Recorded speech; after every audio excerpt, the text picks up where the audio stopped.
Hello, hello. I am live on Facebook and I'm live on Instagram for a little tea time with Lauren. Check it out. I've got my, please don't spill, service for one teapot from Anthropology. And it's time to drink some tea and talk some trash and have some fun. It's been a while since we've hung out in this way, so let me get myself settled while everybody comes on live. Hello, Instagram family. Hello, Facebook friends. All right, so this Tea Time with Lauren, for those of you that are new, way back in the day, I guess not that way back, but like over a year or so back, I would get on live and I would drink tea and I would answer your questions. But we're doing things a little bit different this time. I've chosen some topics that we're going to discuss, and you can feel free to chat and share your thoughts in the comments. Sorry, I'm trying to speak to two cameras at once, so you'll have to forgive me. Because my Q&As are dedicated to my Style Confidence Collective community. That is my monthly membership where everybody pays per month to hang out, and they get a style course and new content every week. And the last Friday of the month, I do an exclusive Q&A with all of my clients and community members. So I'm not going to give away the Q&A goods here on social, but we're going to drink some tea and we're going to talk some trash. So first topic that we are going to discuss is the Sex and the City reboot. What do we think about this? Feel free to weigh in on the comments, and obviously I'm going to share my thoughts. So I love Sex and the City. It's one of my favorite shows. I think the show is amazing. I think the show is great for style inspiration. I turn it on frequently just to have it chilling in the background so I can see beautiful clothes, and I don't have to pay that much attention because I've already seen each episode about 150 million times. So it's just like, I love it, right? Show's great. Things started to slip when the movie came out, okay? So the first movie, I went and saw it in the movie theater, and I was like, this movie sucks. Like, the Sex and the City movie was not great, but it wasn't so hideous that I couldn't stand it. Like, I've seen it more than once. There's definitely some problematic things that I've found in the first movie, but it's like, whatever, the show is great, give us a movie, we'll watch it. Now the second movie, Sex and the City 2, that movie was garbage. That movie was a hot pile of garbage. It was terrible. It was so extravagant and crazy, and it was just too much of a parade of wealth where I didn't even think the style was very good because it was just so out of control. So the second movie, not a fan, but I give it a pass. Coming back to the show, am I excited about the Sex and the City reboot on HBO Max? Yes, I am. Yes, I am, because I want to see it back in the show format. And of course, I want to see what the ladies are wearing. And I'm curious how they're going to play with the wardrobe, because these chicks are 50 now. Like, they're in their 50s. So I'm praying that the costume designers are going to reflect that, you know, reflect their personal style and taste, but as they've aged. Now, a lot of people are upset because Samatha is not in the reboot. Gotta take a sip because this is an unpopular opinion. I'm not gonna miss her. I'm not gonna miss her. Samatha was like my least favorite character on the show. Yes, she provides some fun comic relief. Yes, she's like a PR boss. But again, like, her character just started to get silly after a while. Like it was just too silly. So I'm not going to miss her. I'm curious to see how they're going to do the show without her. Like, are they going to kill her off? Are they going to come up with some outlandish tale of why she's not there? I'm super curious. So I'll be tuning in. Will you guys be tuning in? Let me check my Facebook comments. I gotta rotate here. Instagram. Sex and the City is so iconic. It hasn't dated too well with some areas. They'll have their work cut out for them for making it relevant, certainly. And I think it's so entertaining how there's so many articles of like, yeah, that didn't hold up. Like, that's problematic. Yes, like for sure. But at the same time, like, part of it is I miss just like shows being shows and being like okay with being silly. Like some of the things that are problematic to me are like completely unrealistic anyhow because it's a show and like most shows are not really based in a lot of reality. But there are some like key fundamental things that are like, come on guys, seriously. So I do hope they address that. Sex and the City is fabulous white noise. If they manage to can I read? If they managed to create compelling characters and throw in some fabulous fashion, maybe. But Emily in Paris was trash, so they will have to up the bar. Oh my God. Emily in Paris was the worst show I've ever seen. Oh my gosh, it was recommended to me. Like, oh my God, the fashion's great. The show's great. It's so fun. It's like Younger. No, it's not like Younger. I love Younger. Younger was, again, completely ridiculous. Like, how did y'all not know that chick was not in her 20s? Like, come on. Like, I know she looks good, but come on. I mean, maybe if they cast me in Younger, I could pass for a 20-something, right? But I was like, yeah, this is not realistic. But the clothes were, like, fabulous, and the acting was good, and it was just, like, it was great. I love that friggin' show. But Emily in Paris was just like top to bottom, a hot mess. The style was a mess. It was just a mess. Okay, so next tea time topic. Facebook is coming in hot with the commentary. Instagram, y'all better catch up. Get those fingers moving. We're having tea. Okay, so next up, Soho Karen. Wanted to talk about this. Wow.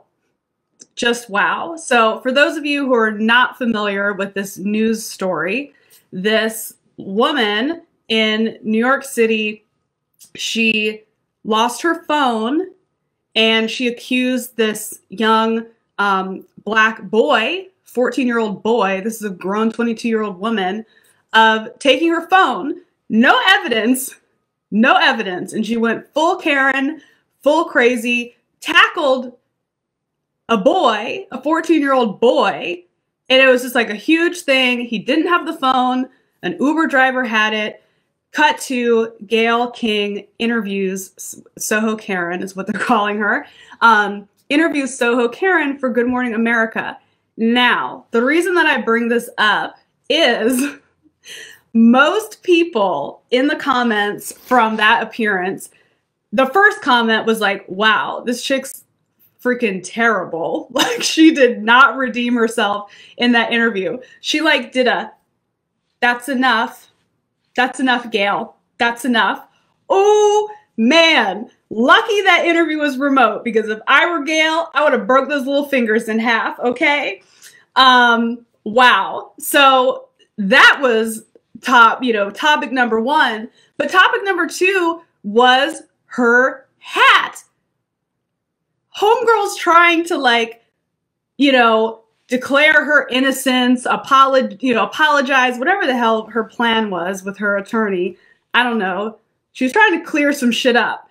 But instead, she came on looking 100% crazy in a baseball cap that said daddy and these glasses that are like hanging off of her nose. No makeup, was not put together. It's like, you're on Good Morning America.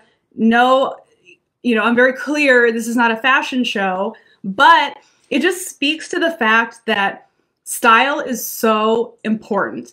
And it's so easy for people to dismiss style being important. I've been a stylist for well over a decade now. And I've been creating YouTube videos, talking about style for years and years and years. And every once in a while, I get comments. You know, most of the comments are people like, hey, thanks for the great video. Wow, super helpful. Gee, your tips are super useful. Thanks, Lauren. But then there's some that want to argue that style isn't important, that, you know, we shouldn't be focusing on people's appearances. People should like me for me. And what I try to explain in my content, and I'll explain it right now, is our brains make associations with things that we see, okay? And this is especially key when it comes to humans. So when you see a human in clothing, with their hair, with their face, with their everything, the seeing, our brain is automatically making these associations, whether we want to or not. That's the kicker, whether we want to or not, because it's our subconscious mind. Our mind likes to make sense of things. So if you see someone that's looking, you know, super dirty and gross and their clothes are like super messy, your brain is automatically going to make an association. Even as I just described that, what did you think I was describing? A homeless person. But it could have been a person that was like working in their yard all day. It was covered in dirt and they wore their worst stuff ever. And they're really some successful business person. But our brain said something different because of associations from our childhood, from things we've seen in movies, from you know, unconscious biases that have been, you know, sent down from years and years in the media and everything else. So it just happens. So you can't use the argument, they should just like me for me. It's just how it is. It's just how it is. So if you are going in for a job interview and you're like, they should like me for me, I'm just going to wear this leopard print dress to a job interview at a bank. The association says, this girl doesn't fucking get it. You can't work at the bank and roll in that. This is like, I was trying on clothes before this. I didn't have this on as my outfit for the day, but this is like a little, you know, mini dress. They'd be like, wow, this chick like thinks she's going to the freaking club. She's not intelligent. She's like, what is she doing here? So the point is, when things like the daddy hat happen, it's a clear sign that style matters, because you didn't have to hear her or see the this to see that chick's unhinged, okay? She's crazy. The hat told us that she's crazy. The glasses and the unkempt appearance told us that she's crazy. Now, I'm just like taking this all the way there. It's taking it all the way there. But it could also be part of her defense to try to convince people that she is crazy. Like, that would be a hell of a move by an attorney. Like, cool, you're gonna look freaking nutty and you're gonna act nutty. So maybe they'll just chalk you up to being insane instead of being a racist asshat. But she is indeed a racist asshat. Don't get it twisted. But yeah, it's like the appearance is so important. So you can take that lesson from seeing a Soho Karen and being like, wow, Bish looks crazy. And then you can look in the mirror. Like, maybe you don't look crazy in a daddy hat, but maybe what you're wearing isn't conveying what you would like to convey. And you can go through and think about the associations that your clothing might present and take an honest look at yourself. Like, wow, do I need to prioritize working on my style? Do I need to think about this more? Because, yo, it's important. And that's an exaggerated example right there. So, moving on. Another sip. to the next tea topic. So I talked about this in my Instagram stories yesterday, but just in case you don't follow my Instagram stories, which you should because they're super fun, we're going to talk about it again right here on Tea Time, because I was getting a lot more DMs that I didn't get to repost or address on stories anyways. So let's just do it here all in one happy place. The Kamala Harris Vogue magazine cover. Your thoughts? So I put up a poll on Instagram and said, you know, do you love it? Or do you think that Vogue, you know, did our girl dirty? And it was a pretty even split. It was like 49% thought that it was amazing and they loved it. 51% was like, something ain't right here. I was in the 51%. I was not impressed at all by the Vogue cover. And you know how I get myself worked up with my Lauren rants and whatnot. It started to like make me angry. Like, yo, what is happening here? This is a vice president-elect. 8 more days. Wow. So as I was digging in deeper to the cover, there's 2 covers. One is for digital, one is for print. So one, she's standing up in a black suit and kind of like a t-shirt looking blouse type of thing and her Converse. And then the other outfit for the cover is like a powder blue suit, again, with like a crew neck blouse that looks kind of like a t-shirt. Not impressive. Okay, wardrobe-wise, not impressive.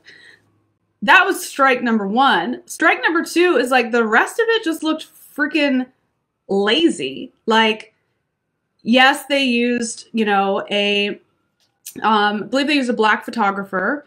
So they, you know, the crew was like people of color, which I appreciate that. But it was like whatever Vogue did in the post-production was just whack. Like the set looked whack. The font color that they chose looked whack. The way that they, you know, retouched into the lighting, it looked whack. It just like, it didn't look like, oh my God, this is the first female vice president of the United States. So overall, I was just not impressed. And I started to dig deeper into the cover because it was freaking bothering me. Kamala styled herself. Who let that happen? Who let that happen? Who let that happen? Yo, I know this is a really powerful woman, and if she walks in and is like, hello, I would like to style myself. I'm the VP of the United States. I'd be like, okay, you're not doing that. Like, what she needed in that moment, she needed me in that moment. Because I would have been honest with her and been like, Kamala, Kamala. That's from SNL, by the way, the little Mamala joke. I would have been like, you're not doing this. I know you want to look, you know, approachable and relatable, but you ain't styling yourself for the cover.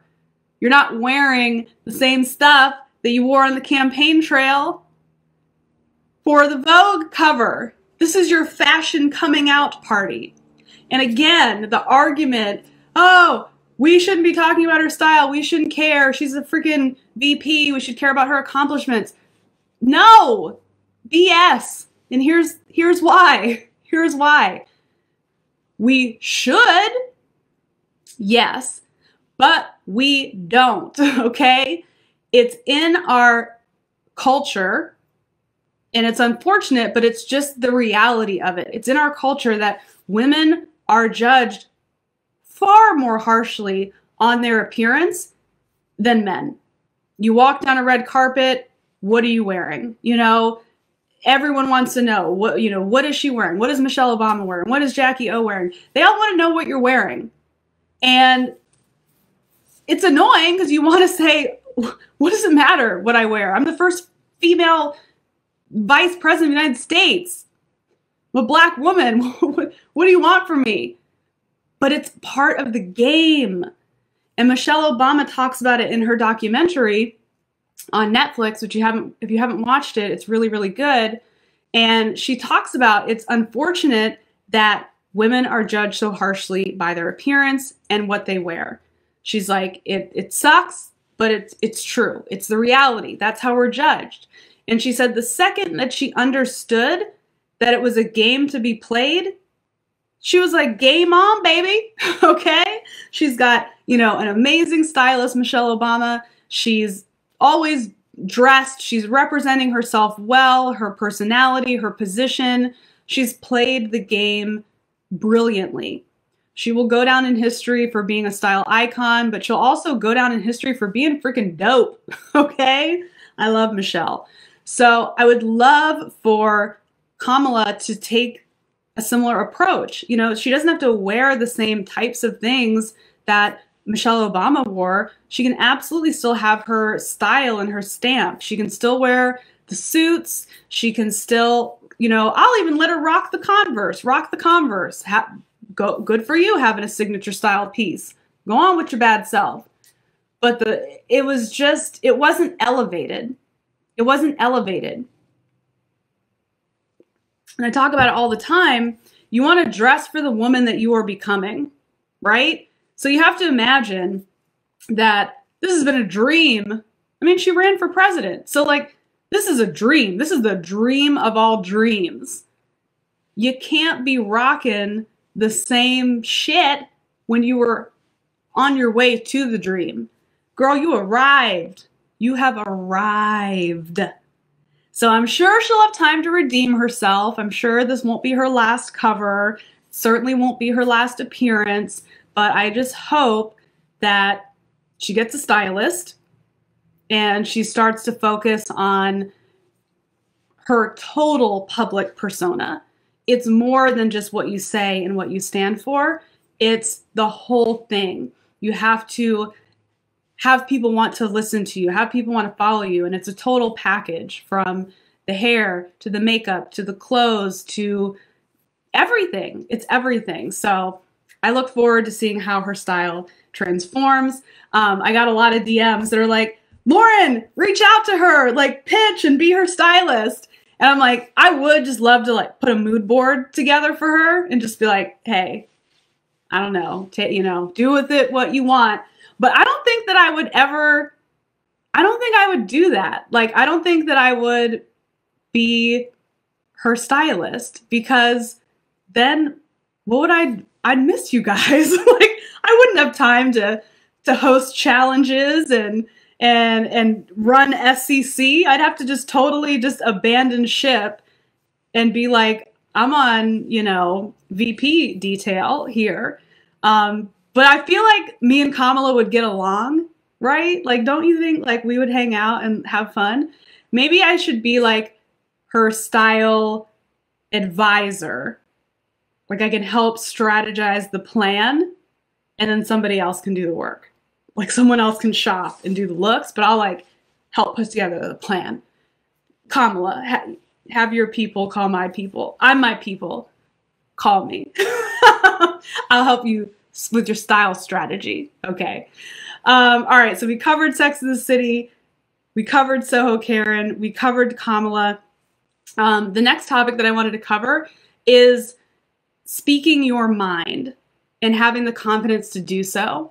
So an interesting series of events happened over the past couple of days. Obviously, last week on Wednesday, January 6th, we had the whole shit show in DC, right? I don't need to describe it. We all know about it, right?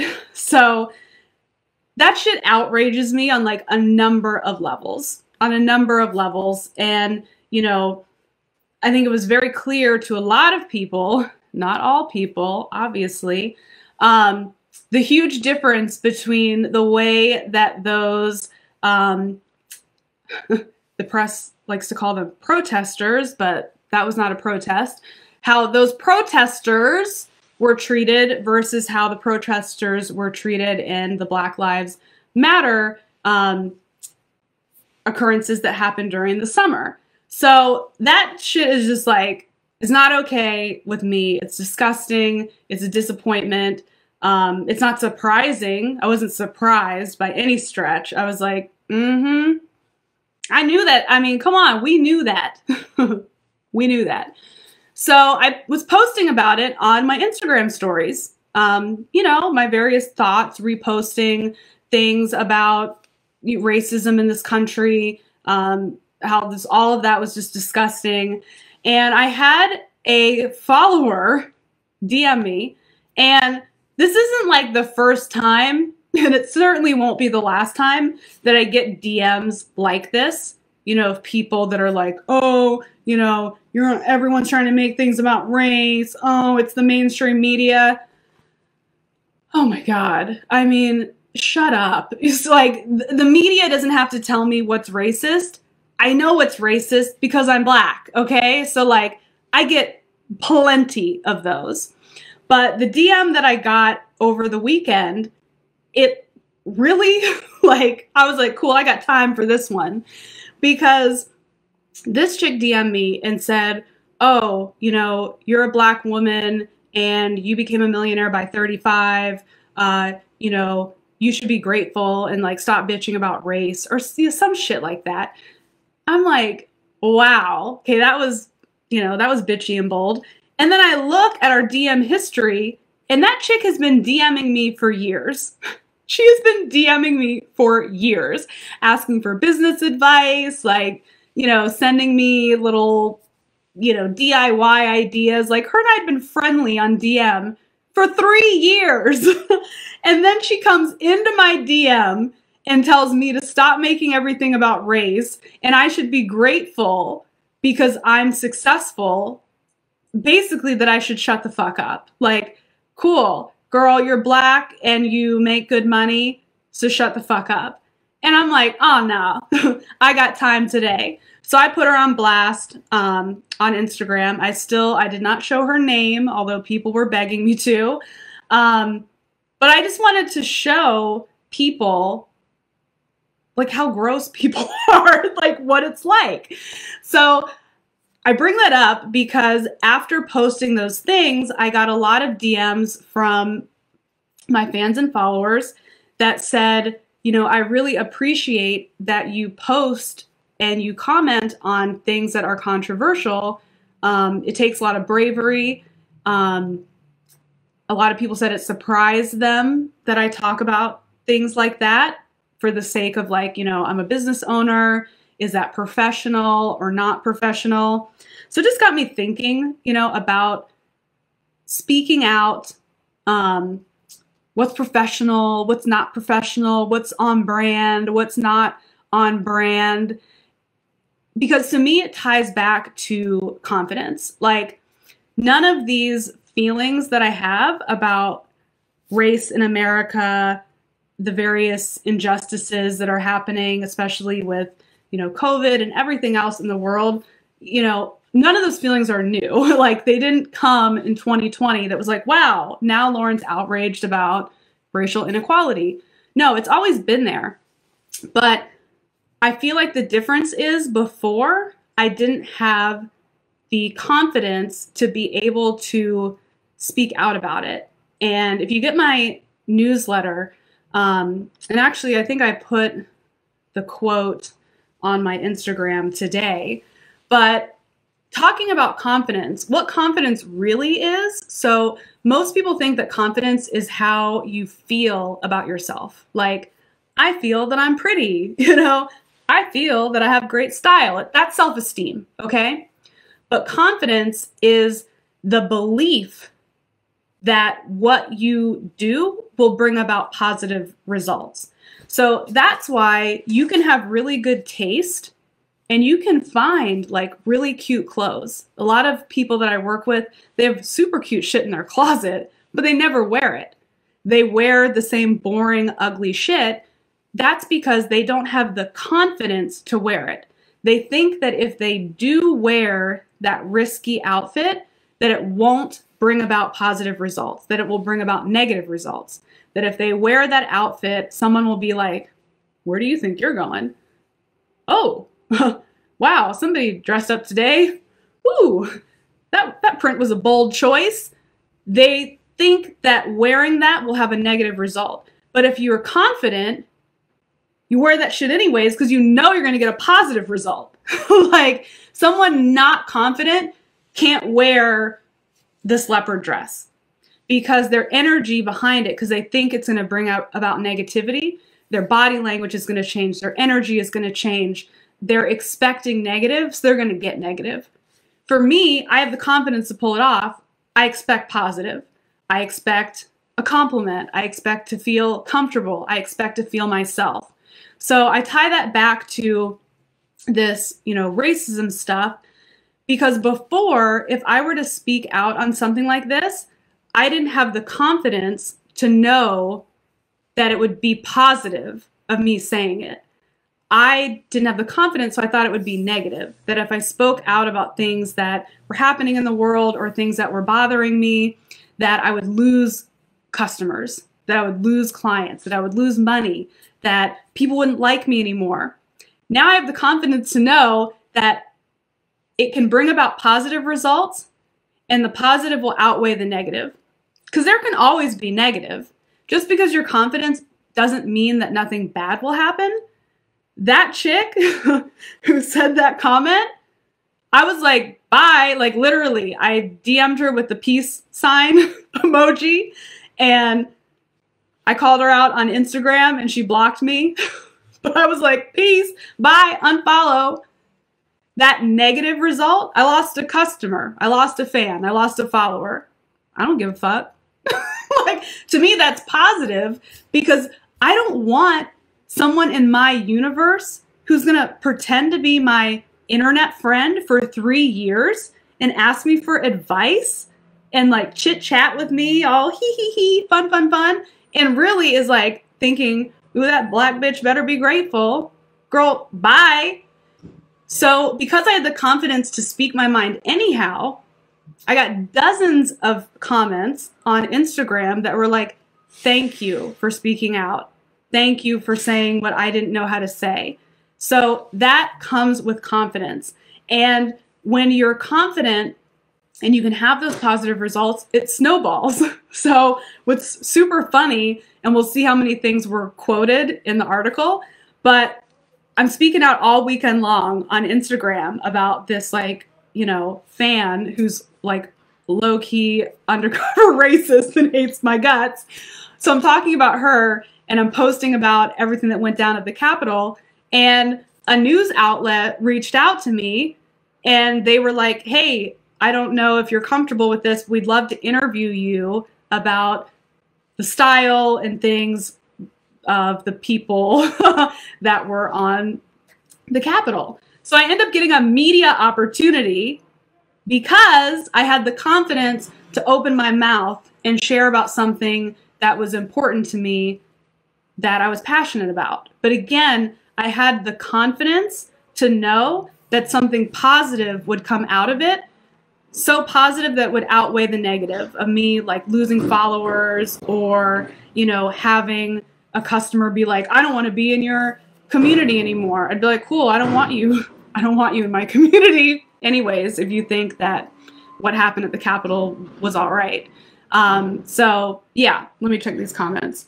All right. Sliding in the DM like, what the fuck? Yeah, it's a lot. So that leads us into our final tea time topic, which is confidence. And like I just illustrated, confidence is so freaking important. And as I was, I took a little bit of time, not like off. I don't know how to turn things off. But after I left my second company in October, I was just thinking about like, what do I really care about? Like with my brand and what I teach women about style and what I think about like mindset and personal development. Like, what does it all like really, really boil down to? And it really boils down to confidence because, like I said, when you're not confident, you can't wear certain things. And even though style seems silly to some, it's really where we all start our day. We open our closet doors and we can either feel excited about the day ahead, or we can feel anxiety.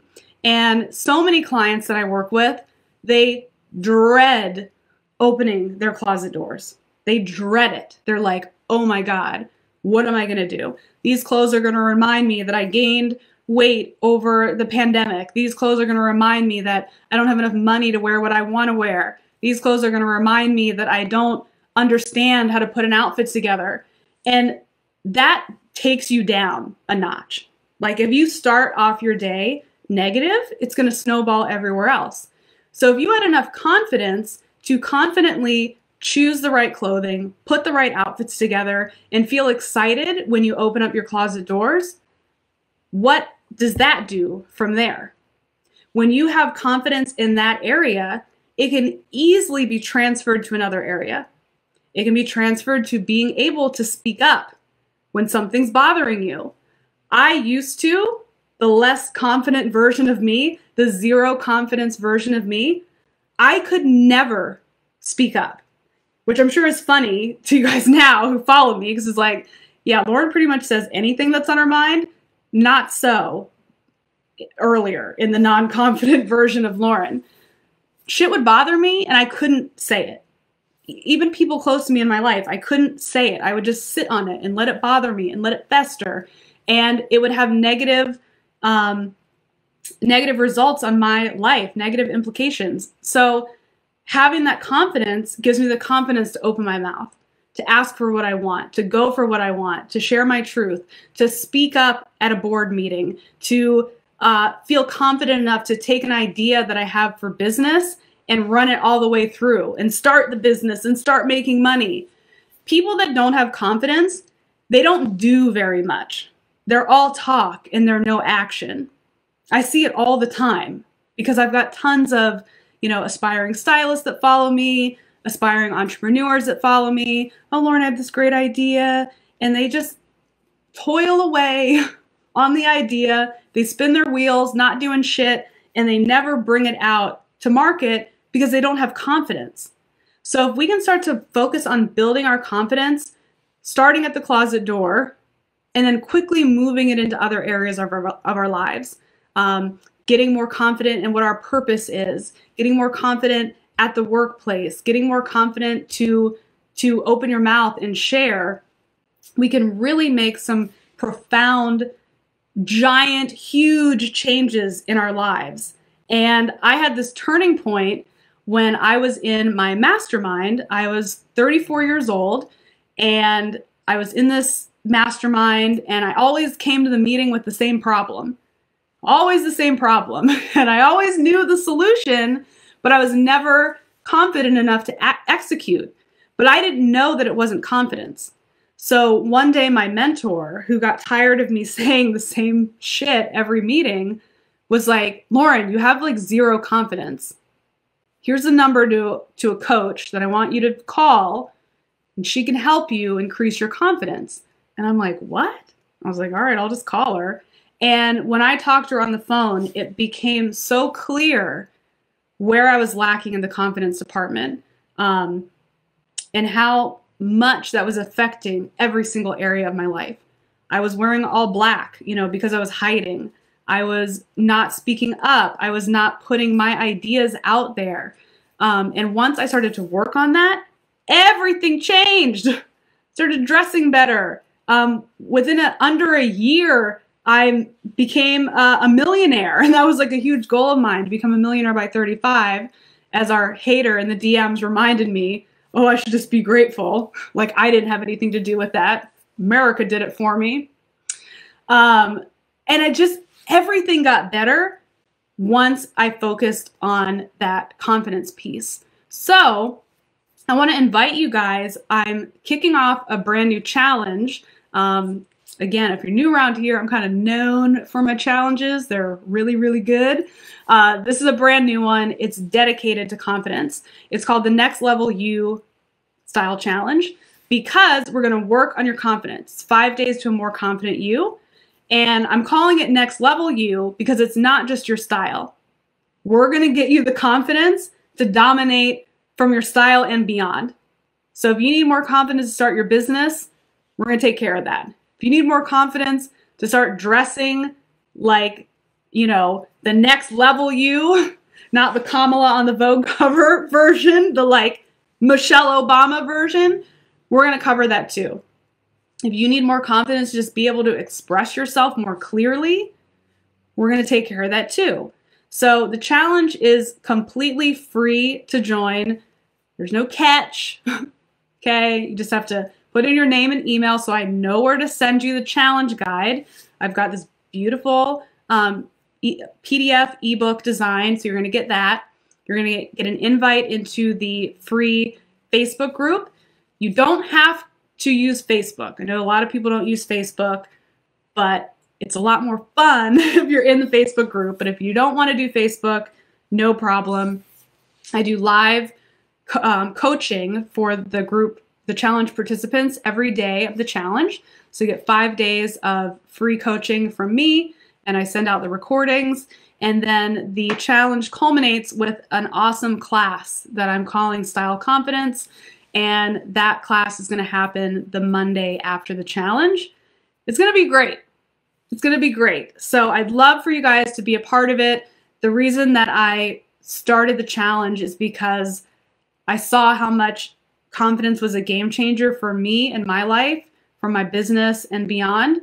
And I would love to share that gift with you guys as well. So please join me. Even if you don't think you can make every day of the challenge, it's okay. Like, just get in there and start doing something. This is not the time to sit on our butts. You know, it's a crazy time in the world. And even as I was planning the challenge, I'm like, oh man, I was like, the way that I'm like working out my calendar for my business, I'm like, it's got to happen this week. But that's when the inauguration is. And like, who knows what crazy crap's going to go down. I'm like, listen, I ain't letting no white supremacists dictate my promotional calendar and helping women change their lives. So we're moving forward. We're doing the challenge. I have no idea what's going to happen next week. The world is crazy, but there's one thing that we can focus on, and that's improving ourselves. And that's always going to be useful. Let me check these challenge. How do we join the challenge? So Instagram, the link is in the profile, and then Facebook, let me share it with you. Hold on. Let me pull it up. It's style.laurenmessiah.com/nextlevelu challenge. I'm going to drop that in the comments. Sorry for my awkward, like, looking. I've got a phone set up that's like blocking the comments on Facebook. Real sophisticated setup over here, you know? Hey, you get shit done. When you're confident, you do. You don't sit there and plan and hope and dream for the rest of your dang life. Oh yeah, I'm gonna make this plan for my style. I'm gonna like make this plan. Do. I'm gonna make this plan. I'm gonna like over plan for my business. Do. Just start. It doesn't have to be perfect. I had my mastermind call. I have a mastermind that I started with a couple of women that have gone through my various programs. So they're on the next level with me in a mastermind. And I was teaching them about YouTube. And I went back and looked at my channel and saw like my first YouTube video. And it looks so bad. But guess what? That puppy went viral. It has like almost 500,000 views. Because I just did. I had enough confidence just to do it. So I'm going to get you guys there. It's going to be a 5-day boot camp. 5 days. Let's up that confidence. All right. Nice. You're right. Nothing is going to stop us. That's right. No freaking white supremacist is going to make us sit over here like, ooh, what's going to happen? We're just going to pause our life. Nah. This is time for us to rise up, you know? Take control of our destiny and our futures. Like, that's the thing. That's what was like funny to me about that girl that was DMing, that was a hater. And I'm like, the fact that you showed your racist ass, like, tells a lot. And the level that it like bothers her that a Black woman was able to become successful on her own. It's like her mind couldn't compute. She's like, what? Can't compute. The United States must have, helped her become successful, go from living off of unemployment to, having some, multi-million-dollar business. Like, she couldn't compute. So we're not going to sit back. We're going to level up. We're going to go to the next level. I'm going to help you do it in the challenge. It's completely free. style.lauramessiah.com/next-level-you-challenge. So I look forward to seeing you in the challenge. Thank you guys so much for hanging out during this tea time. It was super fun. And let's do it again sometime. Bye, everybody.